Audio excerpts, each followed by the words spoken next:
Erfan, thank you so much for being here. Thank you for inviting me. How has your NeurIPS been so far? It's good. I really like the poster sessions. They're good to interact with people, learn more about ideas. Some of the keynotes were also great. That one on the ethics and the nightmares of AI. That was very cool. Was that Zainab's? Zainab, Oh yeah. man, I missed it, but I love her work broadly. Yeah, she's so smart. She knows so many things, and she's like the perfect sort of interdisciplinary, like computer science, sociology, like world person. Exactly. Man, okay, I hope it was recorded. I'll watch it later. Cool. I would love to learn a little bit more about you and your research. Maybe you could start by introducing yourself, first and last name, and affiliation. Okay. I'm Erfan Loghmani, and I'm right now a PhD student at University of Washington Foster School of Business. Great. To give a little bit more about me, my background is in computer engineering and I have a master's in AI. But then because I was interested in social sciences and applying those tools that I knew from machine learning, I applied to business schools and I ended up in Foster School of Business. Super interesting.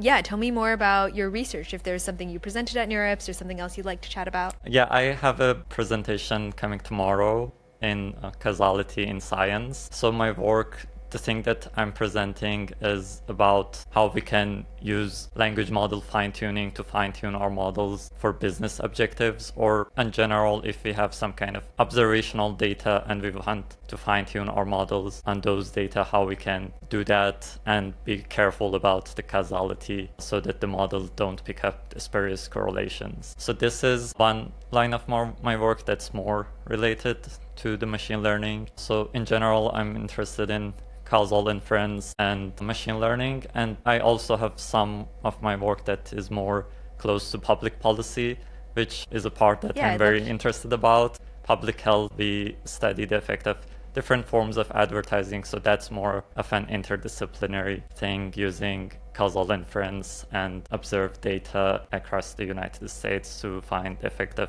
different types of advertising on healthcare demand. Both sound super interesting. I'm very keen to learn about the advertising one. Can you say more about it?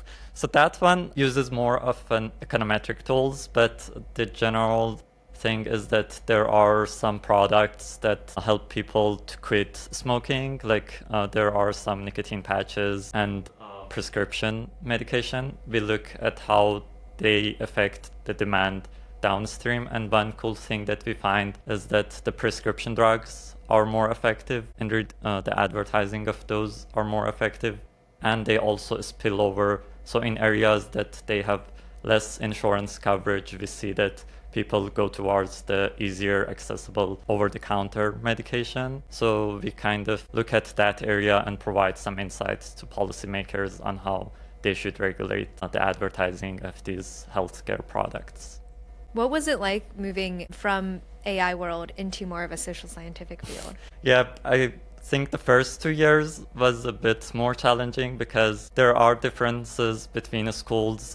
So in the first 2 years, I had to take some courses in econ and stats. So the funding structure is also different. We need to do TA more than a regular computer science PhD, so I had to manage both research, TA, and taking the courses, so it was a little bit challenging at first, but I think right now is the time that I can finally use all the tools that I have learned and bring them to science and find new things. Yeah, super interesting. And then, so the research you're presenting tomorrow, you said it was on fine-tuning language models for business objectives, right? Tell me more about that, and maybe I'd love to hear like an example of like how that's being used.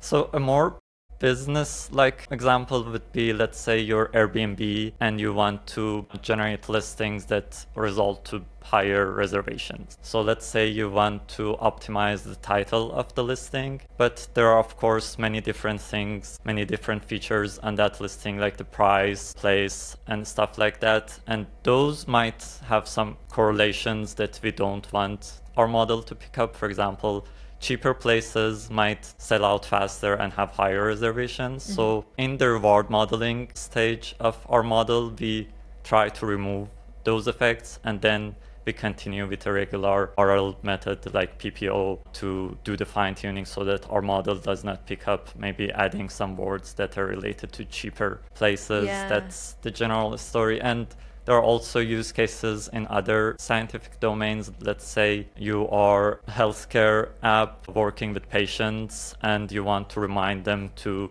take their medications and you want to optimize the message. And there are some other confounders like time of the day that your historical data might have those kind of correlations, but you want to remove them out of your data. So the main story is this. It kind of also touches on reward misspecification area in computer science and machine learning. But so far, most of the methods that I was comparing with use some assumption called counterfactual invariance. Let's say there is this known phenomena that in human feedback, we prefer longer responses, and those methods try to kind of remove the effect of length, but they assume that length is kind of invariance to the reward, but we don't have that assumption, which is what we see in most of the business or where we want to use real world data to do the fine-tuning. Did this project, were you using real world data? Tell me about your data sources. Okay. Yeah, we are using different sort of data sets in different parts of the project.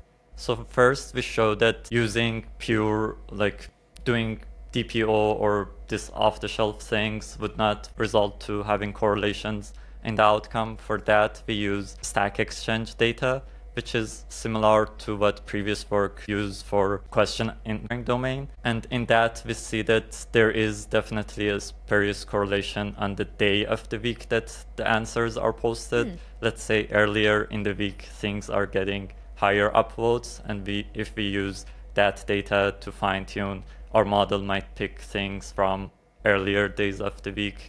And example that we use in the data is that, let's say, if every post have a happy Monday in them, then your model would also learn that. So that's the first data source. Then we need some kind of data that has this causal structure. So we look at Upworthy, which is a data set that has the results of A/B test experiments on the news headline generation task. So they run a set of A/B tests.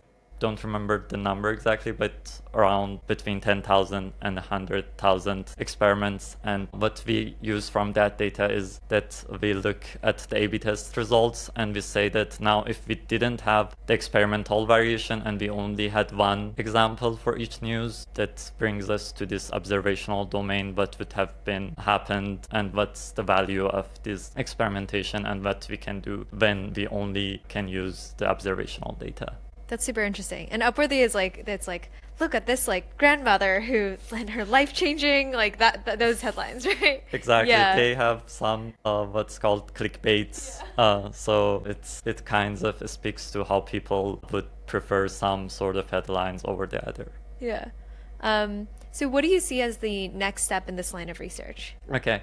Yeah, right now, I think what I'm working on is first on the methodology. So right now, I want to improve the methodology and do some kind of double machine learning things for the causality part.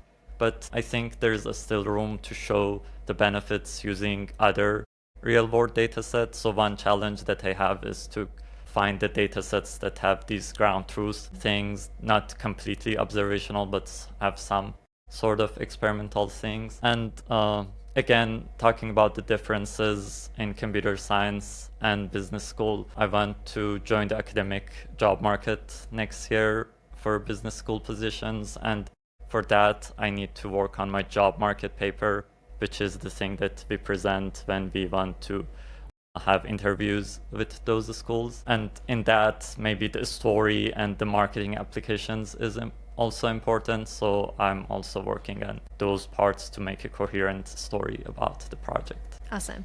Well, thank you so much. It was great to chat with you today. Thank you for having me.